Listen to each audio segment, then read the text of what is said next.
They thought she was just another quiet woman in a hoodie until the scanner beeped twice, her ID lit up red.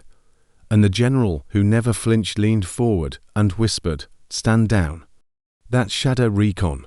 It was just another morning. At Fort Ridgeway, dust in the air, boots pounding pavement, and the smell of strong coffee wafting from the guard booth. A line of new arrivals waited at the security checkpoint, most looking nervous, some trying to hide it. But then came a woman tall, calm, wearing a plain black hijab and a dark grey jacket. She didn't look like a soldier, and she carried no weapon. The young guard barely looked up as she handed over her ID. He slid it through the scanner and it beeped, once, then again. The red light flashed, the screen blinked rapidly. Confused, the guard scanned it again. Same double beep. The air grew tense. Another guard stepped forward, reaching for his comms. Suddenly, a sharp voice cut through the air. "Stand down." Everyone turned.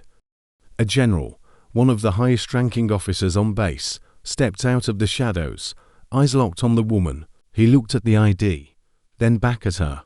His tone dropped as he said, "She's Shadow Recon." Instantly, the guards lowered their hands. The entire line behind her fell silent. She gave the general a single nod, no words, and walked through the gates, like nothing had happened. Inside the base, whispers followed her like shadows. No one knew her name, but everyone would remember the look on the general's face when he saw her ID. It wasn't fear. It was respect, rare, quiet, and earned from something far beyond this base. Whatever Shadow Recon was, it wasn't ordinary. And neither was she. The woman didn't speak much, and no one dared to ask her anything. The name on her uniform was stitched in plain black thread, Rafiq, but that didn't help. She didn't attend morning briefings with the others, didn't train in open drills. Instead, she disappeared into a restricted wing of the facility that even some officers didn't have clearance to enter. People talked, of course. Rumors bounced between the bunks. Some said she'd worked with foreign intelligence. Others claimed she'd led extraction missions behind enemy lines. But none of it made sense. She was too young, too invisible. What made it worse was that even the commanding officers treated her with quiet caution. During one internal briefing, a senior analyst was going over surveillance failures in a red zone when Rafiq, seated silently in the back, raised her hand. She asked just one question. Was the North Ridge data cross-checked with thermal delay patterns? The room went still. No one else had noticed that inconsistency, not even the lead strategist. The analyst blinked, checked the files, and confirmed she was right. Rafiq didn't smile. She just lowered her hand and returned to listening. From that day on, things shifted.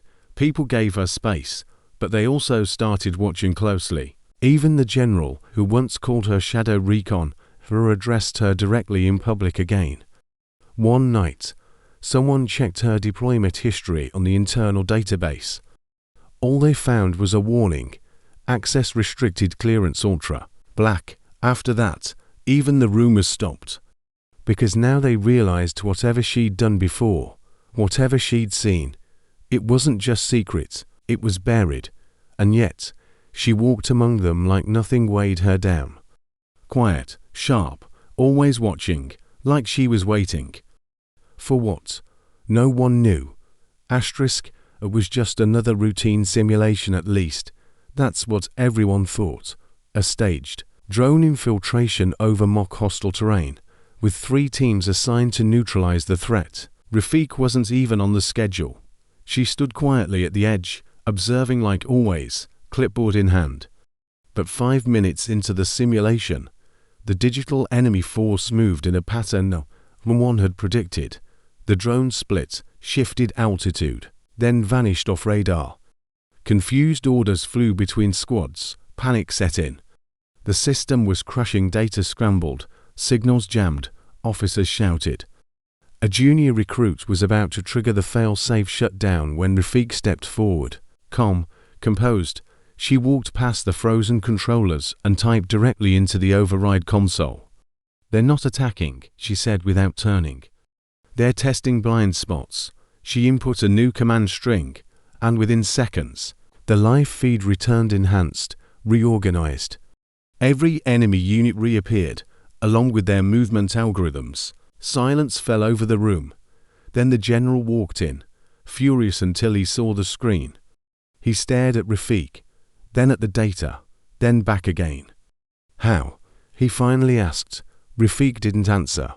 She simply handed him a flash drive. "Your simulation used obsolete pattern recognition. I upgraded it last week." The general took the drive and said nothing. Behind him, the sergeant who had once dismissed her stepped back. From that moment, the tone changed. Whispers were replaced with nods. She was no longer invisible. They didn't know her full story, but they had seen enough. Respect didn't come with rank that day, it came from her calm under fire, her depth of knowledge, and her silence that spoke louder than orders. She didn't want the spotlight, but it found her anyway. The next morning, the base was quieter than usual. Rafiq moved through the hallways like a shadow, silent, focused, unbothered by the sudden shift in how people looked at her. But in the command office, things were moving quickly. The simulation override had triggered a review of her background. One of the junior officers had tried pulling up her deployment records, but got blocked by restricted clearance. That caught the attention of Colonel Hayes. Curious, he requested a special clearance and waited while the encrypted file unlocked. As the screen loaded, the room went still. The file didn't list her as an analyst or support staff. It named her as a field operative from a disbanded intelligence unit, known only as Shadow Recon. Classified missions. Untraceable locations. No casualties. No failures. The general himself was called in. He scrolled through the reports with narrowing eyes. There were images, night ops, encrypted communications, a blurred face with a visible shoulder patch. The same patch she wore on her jacket now. That patch had gone unnoticed for weeks until today. Word traveled fast. By lunch, even the most senior officers looked at Rafiq differently. Some with awe, others with unease. She wasn't just someone who fixed systems. She'd once led missions in war zones they'd only read about, and she never said a word about it. That afternoon, as she walked into the war room for a routine strategy session, a young security officer paused her. "Ma'am, I'd please." He scanned it once, frowned, then scanned it again. The screen flashed red, then turned green with a silent override. A moment later, the general stepped in and whispered to the guard, "Stand down." That Shadow Recon. Everyone in the room heard it. The silence that followed wasn't out of confusion, it was pure, stunned respect. The next morning, Rafiq arrived at the base earlier than usual. She wore the same modest uniform, hijab neatly pinned, and that now famous patch still on her sleeve. But this time, something was different. As she entered the command hallway, officers stood a little straighter. A few nodded silently. No one looked past her anymore. She wasn't just the analyst or the observer. She was someone whose presence now commanded quiet respect. During the morning briefing, the general announced a new mission, complex, time-sensitive, and high-risk. He paused, then looked directly at Rafiq, lead analyst, Lieutenant Rafiq. There was no debate, no hesitation, and for the first time, she stepped forward, not to observe, but to lead. Her voice was calm, precise as she briefed the team, her years of hidden experience finally allowed to surface. The room listened. Even the older officers took notes. Later that afternoon, while others prepped equipment, Rafiq sat alone on the rooftop she often visited, watching the sky fade into gold. She remembered the nights she'd spent training in silence, reading manuals under a flickering light, and wondering if anyone would ever see her for who she truly was. Now, they did. She wasn't loud.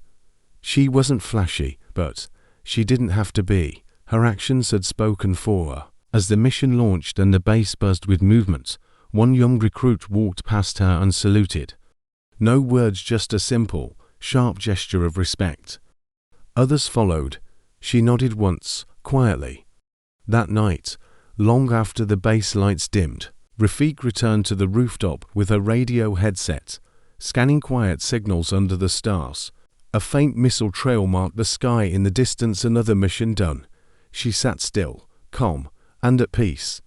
In a world full of noise, her silence had finally been heard. If this story moved you, don't forget to like, share, and leave your thoughts in the comments.